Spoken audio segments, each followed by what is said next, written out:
Welcome to Football Daily, where today we're looking at 10 times football matches were fixed.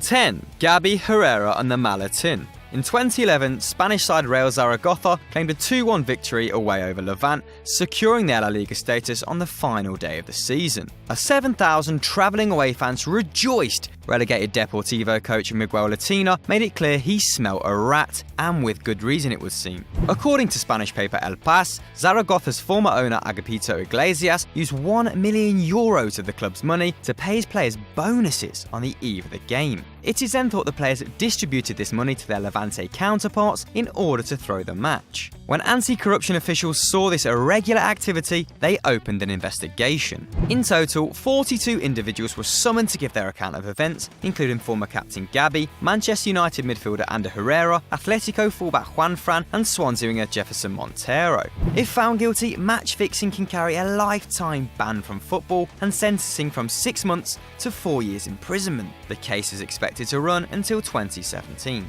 9. The Bergamo Derby. Our first entry from Italy, Europe's match-fixing epicentre, occurred during a cup game between local rivals Atalanta and Pistoiese. In the 2000-2001 season, the golfing class was significant between the two sides, with a young, dynamic Atalanta challenging Inter Milan for a UEFA Cup spot and Pistoiese fighting for survival in Serie B. But in this instance, the form book had been swapped for bookie slips. SNAI, an Italian betting company, were alarmed by the sheer volume of bets on a game of such little stature, and, even more dubiously, a disproportionate amount of people were plucking on 1-1. And would you believe it, the game followed the suspicious betting trend, promptly causing the Italian Football Federation to investigate. Later that year, 3 players from Atalanta, including former international Cristiano Doni, were summoned to give evidence. Eventually, 5 players were suspended for up to a year, and 4 players were cleared of any wrongdoing, including Doni, much to Atalanta's delight. 8. Arsene Wenger's fury.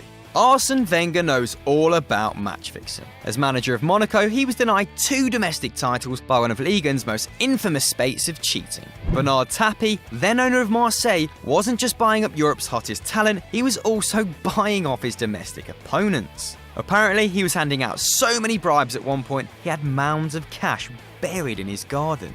Under Tapie's crooked rule, Marseille won 4 league titles and the Champions League in 1993, with a side featuring legends such as Jean-Pierre Papin, Abdelali Pelé, Didier Deschamps and Marcel Desailly. Despite a team capable of dispatching Europe's elite, Tapie's hubris knew no bounds, and in the final game of the 93 season, he reportedly tried to bribe 2 Valenciennes players. After they informed their manager, Boro Primorac, he swiftly reported it to French authorities. Marseille were eventually stripped of the 1993 title and demoted to League 2 because of Tapie's creative accounting, and, to this day, Wenger describes it as the hardest period of his professional career. 7. The Great British Fake-Off.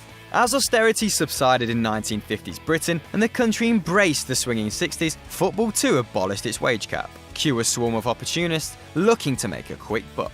One such man was Jimmy Gold, who systematically rigged Football League games from 1962 to 1964, now known as the Great British Betting Scandal. After learning how a match between Mansfield and Tranmere was manipulated, Gold quickly set about some subterfuge of his own, enticing 3 players at Sheffield Wednesday to throw a game against Ipswich. The following year, the Scot tried to fix the game between Bradford Park Avenue and Bristol Rovers, but this Sunday People, a newspaper at the time, learned of his antics and exposed the players, who subsequently received lifetime bans. Sensing the net was closing on his betting charade, Gold sought one last payday. Ironically, he sold his story to the Sunday People for £7,000. That's roughly $120,000 in today's money. In total, 10 players were jailed, with Gold receiving the longest sentence of 4 years.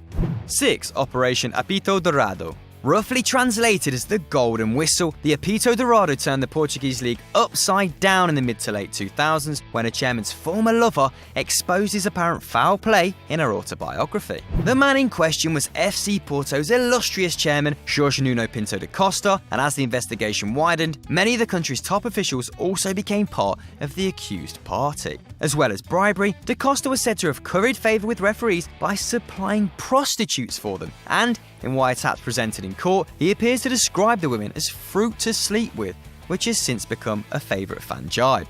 In the end, Porto were docked 6 points, which didn't even stop them winning the league, and lenient suspended sentences were handed out to all major players. The Whitecaps were thrown out as they were recorded without the necessary permission, and Da Costa secured an acquittal, after which the Whitecaps went viral on YouTube. 5. Lights out. In February 1999, Roger Firth, a security advisor at Charlton Athletic, was close to executing the perfect crime. He'd been paid a cool £20,000 by a Malaysian betting syndicate to trip the lights at their Valley in their game against Liverpool, forcing the game to come to a close. Easy money, or at least he thought. Unlike in the UK, illegal Asian bookmakers still pay out on the existing result when a match is abandoned, so having control over when a game ends is an extremely profitable commodity. The same syndicate had already infiltrated games at West Ham and Wimbledon, securing six-figure payouts in the process, but this time they were foiled by Rodgers' inability to keep stum. Foolishly, he invited a co-worker in on the plan, but it backfired and was duly reported to the police. 4 men were arrested as a result, 2 Malaysians, a Chinese man and Firth himself, each serving between 18 months and 4 years. 4. Bundesliga.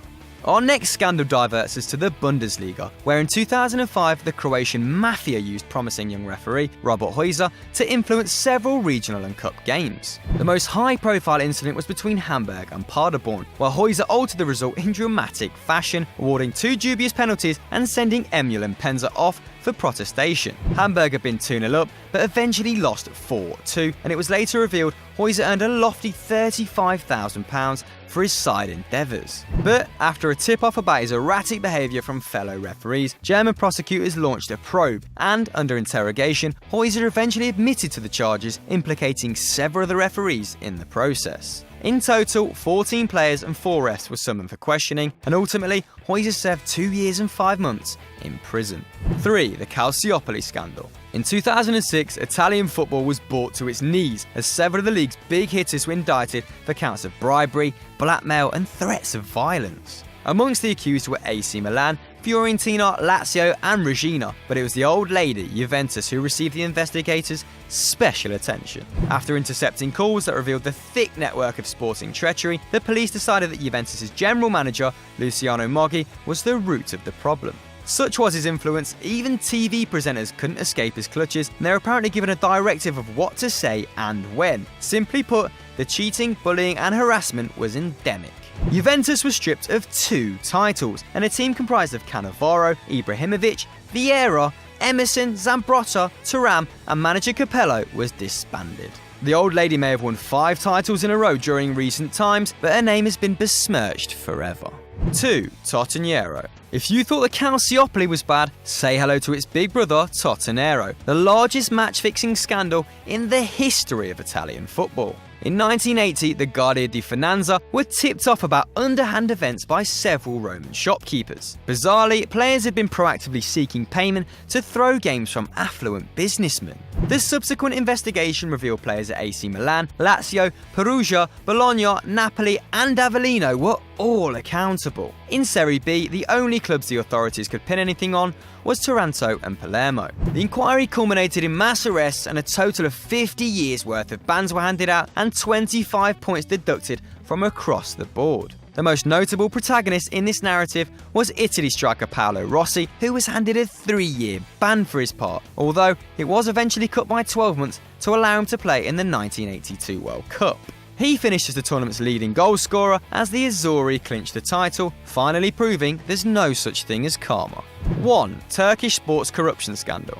Believe nothing in Turkish football. It is rotten to the core and nobody will act, said influential journalist Endor Kayumcu in 2014. A damning verdict, but one that's hard to dispute after prior events. Following a lengthy police investigation in 2011, it was revealed the poster boys for corruption in the domestic game were none other than champions-elect Fenerbahce. That season, they were charged with an astounding 12 separate counts of match fixing, which no doubt helped them secure an unprecedented 16 wins from their last 17 games, pipping Trabzonspor to the title on a head-to-head record.